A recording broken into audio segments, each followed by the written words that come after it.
Ito na mga kababayan, ito na yung patunay. Ibinunyag na ngayon ni Senador Rodante Marcolita na yung 200 mahigit na mga congressman na pumirma sa article of impeachment laban kay VP Sara Duterte. Karamihan sa kanila mga kababayan ay hindi talaga binasa nila kung ano yung laman ng article of impeachment. Basta-basta lang silang pumirma. O ito nga yung binunyag ngayon ni Senador Rodante Marcolita. Kasi nga, may isa daw siyang kaibigan diyan sa Kongreso na biniro niya na baka pwede kang maging witness kung matuloy man, kung sakaling matuloy mga kababayan. Yes, kasi nga, itong impeachment na ito ay parang malabo pa sa sabaw ng pusit kung matuloy ito. Dahil nga maraming kumukontra mga kababayan. At alam naman natin na ayon sa mga senador, ayon sa mga magagaling na abogado, na hindi talaga pwede na itawid yung impeachment na ito dahil nga nangyari ito sa 19th Congress. Hindi nga pwedeng itawid doon sa 20th Congress mga kababayan. At ito na yung sinabi ni Senador Rodante Marcolita na itong mga congressman na ito ay hindi talaga nila alam kung bakit may naisampang article of impeachment laban kay VP Sara Duterte. Dahil hindi nila binasa mga kababayan. Sa halip, yung kanilang hinahabol ay yung 150 million lang.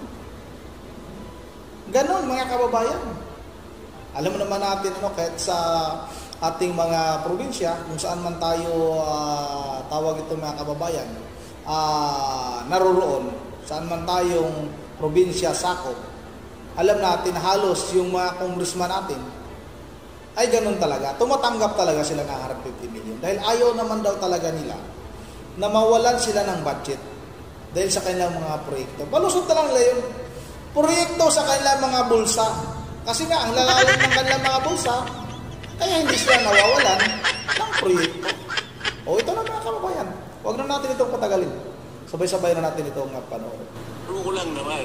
Marami akong kaibigan naman sa house. Opo. Marami tayong mga bibiro kayo. Sabi ko, bro. Opo. Pumirma ka pala. Senator Judge ako. Oo. Parang naman ka ako magkaroon ka naman ng pagkakataon na ikaw ay matanong naman doon sa impeachment court. Kung sakasakaling magkakaroon. Opo.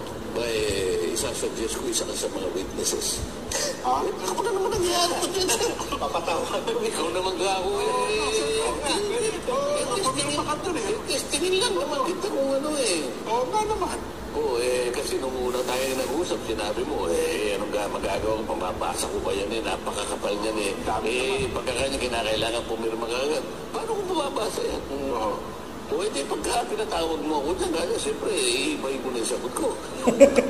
Sasabihin ko, sasabihin ko, binasa ko. Opo. Di kung nabasa mo, naintindihan mo. Pero yung susunod kong tanong ngayon, malalaman ko ngayon kung talaga naintindihan. Huwag mo na nga akong isasama dyan, sabi na naman yan. Hindi pwede. Kailangan may sample naman. 215 kayo Oo nga po. Naman lang 10%, kinakailangan tumayo dyan. Maano ko naman, matanong ko naman kayo, magkakailangan naman tayo. Oo. Sabi niya, utang na loob mo naman ako. Kahit nag-giro lang ako, kinakabahan. Alam mo yung palangit, sinasabi ko sa inyo, magkakaalaman tayo. Paano mong pananagutan? Oo. Kasi, kung ito nagkakamali, 2 pages yung petisyon. Ang pinag-uusapan natin, mga terminong pang-abogado to. Technical ito Yes po. Okay. Karamihan naman sa amin doon, hindi mo siguro wala. Baka 10% na ang abogado doon sa House of Representatives. 33 pages na isang dokumentong pang-legal na yung maaaring ibang terminong nabasa mo nun mo lang nabasa.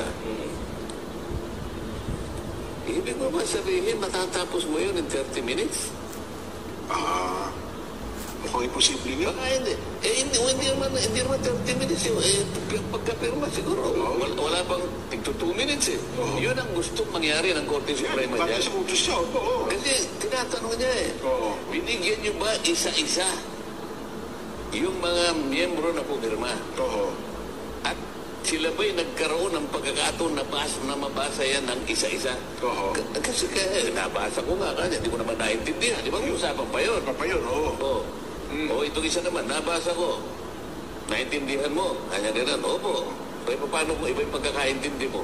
Iba pala ang tama. Oo nga naman. Hindi pa nga ang abogado na nga ito, mag-aaway pa sila. Pareho nga abogado yun eh. Hindi mali ka dyan, ito eh kaya. Lalo kang mali, kanya ito yun. Kaya kami korte eh. Nagdidibaw, Tapos magpapasya ngayon. Yan. Pati siya korte, nag-aaway-aaway nga eh. Oo. Akala mo ba ganun kadaling intindihin yan? Oo. Yan ang nakikita ko ngayon. Gusto malaman ng korte ngayon pa lang. Ayun. Yung verification ba talagang nangyari? Oo. Pagkatapos, yung one year rule, one year ban rule, natupad ba o hindi? Oo. Yan ang usapin dyan. Yun. Naku.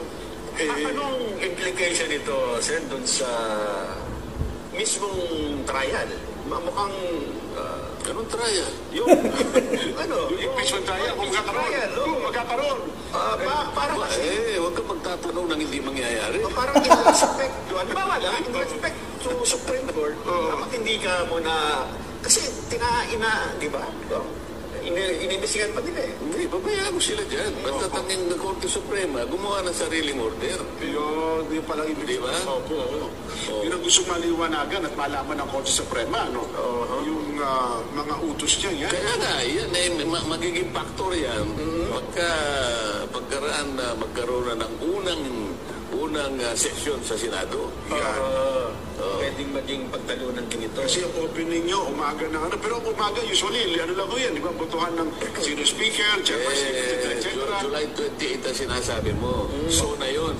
Kinabukasan. Ayun eh, kinabukasan, doon na yung proper hearing talaga. Kaya Di nga. ba? Yung first business of the day nyo. Kaya nga. Eh kung alam, may tumindig agad. Bila siyempre, unang hearing ninyo. Mga kasama, ano ho ba? Sino unang titindig? Halimbawa, ang tumindig si Senador Ruben Padilla. Baka kagalang-galang na kasama kong senador. Paano ba natin tatratuhin ang naisampang impeachment sa mataas na kapulungan ng Senado? Okay, kung may sumagot, anong impeachment kanya? Bakit tayo nag-uusap ng impeachment? Meron tayong impeachment. Wala pa naman tayo. 20th ko. Baka sinasabi mo, nakaraan. Ako, in 19. Ha? Hindi kasi ang... Tinatanong, sa halimbawa, sinabi niya, Your Honor, Ay na mga kababayan, hindi daw talaga pwedeng itawid itong 19th Congress sa 20th Congress. Hindi daw talaga pwede ito mga kababayan. Kaya malabo nga daw itong impeachment na ito. At yung halimbawa, matuloy man, kabahan na. Itong mga congressman na ito. Dahil nga ipapatawag ito ni Senador Dante Marcolita. Baka mapuno yung plenaryo ng Senado mga kababayan sa mga congressman na yan. Isa-isahin ni Senador Dante Marcolita yan. Ikaw, nabasa mo ba yung laman ng article of impeachment na yan? O kung nabasa mo, kung binasa mo, naintindihan mo ba? Bakit ka pumirma? Ano ba talaga dahilan? Bakit pumirma ka dyan? Dahil ba gusto mo talaga na magkaroon ng impeachment? O gusto mo lang talaga na makatanggap ng 250 million? 150 million pala mga kababayan. Ang dami-daming mga congressman na yan. Kaya ngayon pa lang, kabado na yung mga yan. Kaya siguro, gusto na siguro nilang i-atras yung impeachment na yan. Bumahag na yung mga buntot ng mga yan. Yung mga nagtapang-tapangan ng mga congressman dyan. Sila Abante. Uy, si Abante pala mga kababayan, ang kapal ng mukha niya. Hindi naman nanalo yan. Talo naman yan. Tapos ngayon, siya yung i-declare ng kumilik na panalo sa, tama ba, 6th District ng Maynila. Ang kapal ng mukha ni Abante. Yung si yung babae, yung Balyena. Naku po. Si Akop, nandyan ba si Akop? Si Ortiga, yung mga congressman na yan. Ang lalalim ng mga bulsa niyan, kaya maraming proyekto yung mga yan. Abangan lang natin kung matuloy ba itong impeachment na ito. Pero nga, sa tingin ni Senador Dante Marcolita, anong impeachment? 20th Congress na tayo ngayon. Baka ang sinabi nyo, 19th Congress, mayroon. Ibig sabihin, mag-umpisa na naman mga kababayan. Mag-file kayo ulit ng impeachment, pero nga, bawal na. Kasi nga, yung 1 year ban. O maghintay kayo. ng kailan? 2026. Tingnan natin kung hindi na kayo manginginig sa takot sa mga panahon na yan. Malapit na yung 2028. At alam naman natin mga kababayan, walang pinakamalakas na kandidato sa darating na 2028 presidential election. Kung hindi, ito lang si VP Sara Duterte. Yun ang nandito lang muna. Bago tayo magtatapos, ay mag-shoutout lang muna tayo kay Sid ng Camarines Norte. Shoutout sa iyo, idol ha. Camarines Norte, si Sid. At si sino ito? Si Isayas Garcia. Shoutout sa iyo, idol. Shoutout na rin kay Windimar Murla ng La Union, kay Sid ng Camarines Norte, kay Ma'am Joyce ng Japan, kay Ma'am Berje Beril Bidijos ng Pulilan, Bulacan, sa kanya mga apo, si Kuko, si Yuri at saka si Dion. Kumusta na kayo mga idol? Shout out sa inyo dyan ha. Shout out na rin kay